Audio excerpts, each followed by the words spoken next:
네, 여러분 안녕하십니까, 김프로입니다. 김프로의 한컴 리포트. 오늘도 오랜만에 또 한컴 리포트 영상으로 찾아뵙게 됐는데, 최근 들어서 좀 흐름이 조용하다 보니까 지금은 뭐 홀딩에 대한 구간이기도 하고, 좀 떨어지면은 저가 매수에 대한 흐름이기도 하고, 그러다 보니까 시장에 대한 방향성 체크를 드리면서 소통방 위주로 좀 말씀을 드리다 보니까 최근 들어서 영상을 좀 많이 안 올리고 있었는데, 또 오랜만에 한글과 컴퓨터에 대한 방향성 한번 체크 드려보도록 하겠습니다. 자, 한글과 컴퓨터에 대한 내용으로 제가 앞전에 계속 말씀을 드렸던 게, 여기 224일선 라인을 깨지 않는 선에서는 계속해서 홀딩 하시면 되고, 요거를 깬다라고 하면은 오히려 매수의 기회라고 제가 말씀을 드려왔습니다. 왜?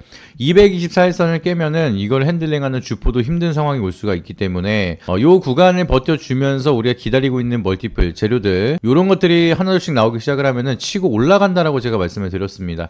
근데 224일선을 시장이 밀리면서 깨니까 어떻게 됐어요? 오늘 하루 만에 바로 224일선 위로 안착을 했습니다. 이거를 제가 본 거예요. 이거를 기본적으로 224일선 라인대를 버텨주면서 세력들이 나갈 수 없는 구간이다, 엑시트가 안 나왔다라고 하면은 가격을 위로 올려놓고 나서 조정을 주다가도 여기 밑으로 깨면은 지들이 더 피곤합니다. 그렇기 때문에 여기 라인을 버텨주고 있다는 것 자체가 엑시트를 못한 거고, 엑시트할 만한 구간의 거래 대금이 나온 곳이 없습니다. 그리고 조용한 거래량에서 점차적으로 늘어나고 있는 게 보이시죠? 그러니까 이거는 평균 거래 대금을 늘리고 있는 이유는 주가를 펌핑시키기 위한 작업 중에 하나라고 보시면 되겠습니다. 그래서 지금 구간은 지금 RSI 쪽으로 봤을 때도 과매도 구간으로 온 상황이고, 이 과매도 구간을 우리가 잘만 활용한다 하더라도 큰 기회를 가져가는 경우가 많습니다. 이런 식으로 우리가 기회만 잘 체크한다라고 하면은 이렇게 과매도 구간이 왔을 때 또 싸게 살 수 있는 기회에 대한 지표로 쓸 수가 있는데, 뭐 요것만 본다고 단순하게 보는 게 아니라 이제 앞전에 있었던 거래 대금을 봤을 때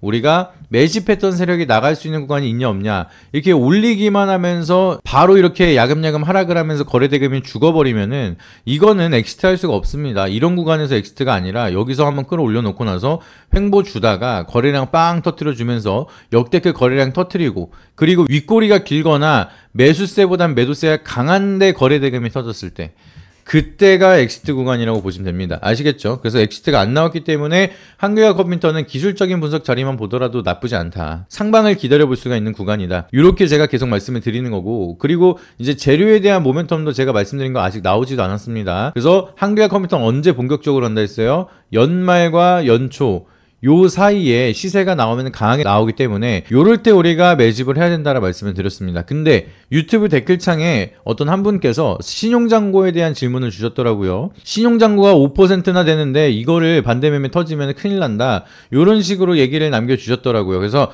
여기에 대한 내용, 이런 질문 너무나 좋습니다. 이제 우리 개인 투자자분들이, 많은 분들이 또 신용잔고가 5%나 있는데 여기에 대한 걱정을 하실 수가 있잖아요. 근데 여러분들 그거를 한번 제가 여쭤볼게요. 이 신용잔고가 왜 개인의 것이라고만 생각을 하시는지, 그거를 여쭤보고 싶습니다. 왜냐면은 제가 이제 코스닥에서 오랫동안 매매를 하고 여기 이 바닥에 대한 내용들을 여러분들보단 그래도 좀 더 다방면으로 많이 정보 수집을 하고 있거든요. 근데 잘 모르시는 분들도 계실 수가 있기 때문에 설명을 드리면, 이 신용잔고를 쓰는 게 개인들도 적극적으로 쓰지만 지금처럼 유동성 장세가 크고 시장에 대한 좀 방향성이 명확하게 나오고 있고, 특히나 지금 최근 들어서 코스닥에 대한 유동성이 늘어나고 있잖아요.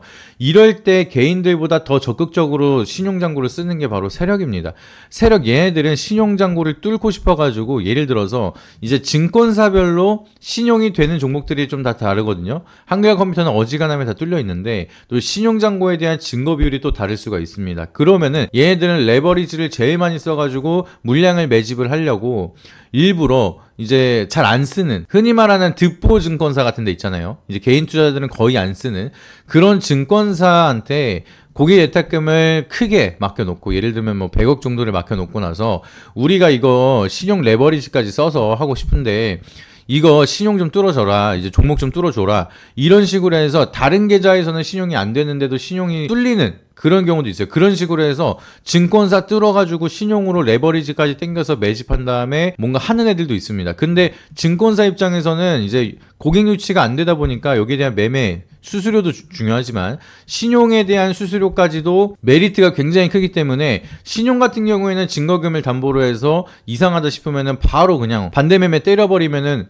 얘들은 이자 플러스 원금까지는 보장을 받을 수가 있잖아요. 이례적인 사태가 아닌 이상. 그러다 보니까 이런 딜을 받아주는 증권사가 되게 많았습니다. 요새도 있을지는 한번 확인을 해봐야 될 것 같은데, 그렇기 때문에 우리가 과거도 그렇고 이게 큰 틀은 변함이 없거든요. 그러다 보니까 한글컴퓨터 같은 경우에도 마찬가지로 이게 전부 다 개인에 대한 신용잔고라고 생각을 하시면 안 됩니다. 그리고 이거는 연장이 되고 이제 5% 정도면 그렇게 부담스럽다라고 많다라고 보셔도 안 되는 거예요. 진짜로 신용잔고로 매집하면서 올라가는 애들 보면은 잔고율이 11%에서 15% 이렇게까지도 올라가면서 연일 신고점 뚫고 올라가는 애들도 있습니다. 그렇기 때문에 우리가 진짜로 안 좋게 보는 신용잔고에 대한 지표는 11%, 뭐 10% 이렇게 잔고율이 높게 찍혔다가 그리고 나서 9%, 8%, 7% 이런 식으로 계속 점점점 내려가는 잔고 있잖아요.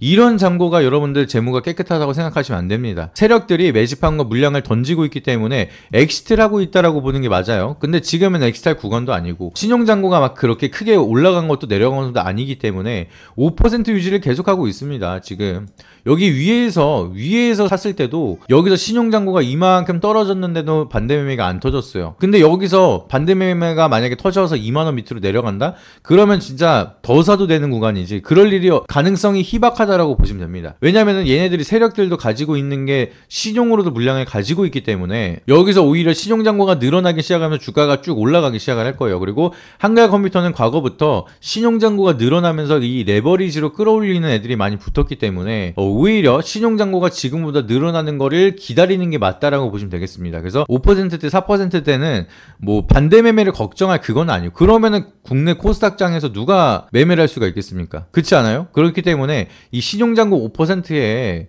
겁먹을 필요가 없다. 이거를 제가 알려드리는 거예요. 이제 뭐라 하는 게 아니라 그 댓글을 다신 분이 틀렸다라고 제가 막 뭐라 하는 게 아니라 알려드리는 겁니다. 이걸로 신용잔고 5% 가지고 무서워서 아무것도 못한다라고 하면은 국내 코스닥에서 매매 못하죠. 어지간하면 급등주 같은 거 매매 못하고 SK하이닉스라든지 삼성전자 이런 대형주만 매매를 하셔야 되는 건데 그거는 포트폴리오에 당연히 다 있겠죠. 어지간하면은 계속해서 강한 사이클을 보여주고 있으니까 이미 수익을 많이 보고 계셔야 됩니다. 근데 그 외에도 우리가 조금 더 빠르게 움직일 수가 있고 특히나 한글컴퓨터 같은 경우에는 과거에 모멘텀 제가 말씀드렸던 모멘텀 그런 것들을 기다리고 있는 분들 그리고 실적도 AI 쪽으로 잘 나오고 있기 때문에 멀티플 성장성을 본다라고 하면 여기서 더 많이 올라갈 수가 있잖아요. 그래서 지금 기점으로 본다라고 하면은 SK하이닉스, 삼성전자 이런 종목보다 신규 매수 기점으로 기대 수익률이 더 높은 종목이 이런 종목이기 때문에 그래서 매수하는 거라 보시면 되겠습니다. 그렇기 때문에 이제 연말 연초가 다가온다라고 하면 또 한 번 사이클이 크게 이어지면서 또 연초 되면 정부 정책에 대한 얘기 또 나오거든요.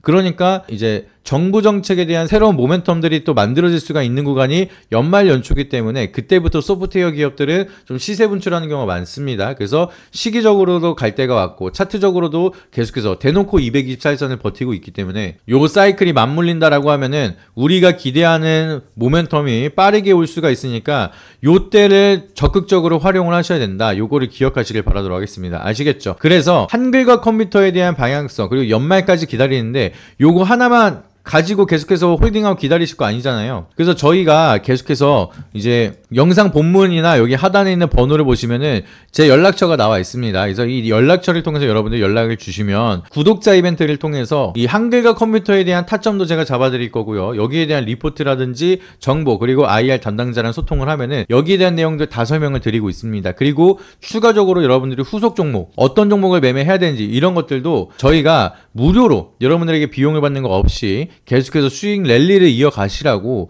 종목 추천까지도 계속 체크를 드리고 있습니다. 그래서 약간 한번 보여드리면 지금 10월 달에는 매매일수가 너무나 적었기 때문에 265% 근데 9월 달에는 410% 누적 수익률 휴일이 많은데도 불구하고 265% 누적 수익률 요렇게 보여드렸습니다. 이게 손절까지 다 포함했을 때요. 손절까지 다 포함했을 때 이 정도에 대한 누적 수익률 보여드리고 있는데 지금 11월 12월 유동성장세 들어오면 이거보다 당연히 훨씬 더 좋은 결과 보여드릴 수가 있다라고 자신있게 말씀을 드립니다. 그렇기 때문에 여러분들 지금 구간에서 이렇게 보유 중인 종목들도 지금 여러분들이 오시면은 같이 진입을 하거나 수익 종목인 종목들도 되게 많거든요. 그래서 이런 종목들 정리하면 또 신규 종목 또 들어가야 되니까 트레이딩 종목으로 여러분들이 매매하고 싶다라고 하시면 후속주 내가 빠르게 받고 싶다라고 하시면은 영상 본문에 있는 링크나 번호 아니면 여기 하단에 있는 번호 010-8373-4330 이 번호에다 여러분들이 문자로 딱 두 글자 보내주시면 됩니다.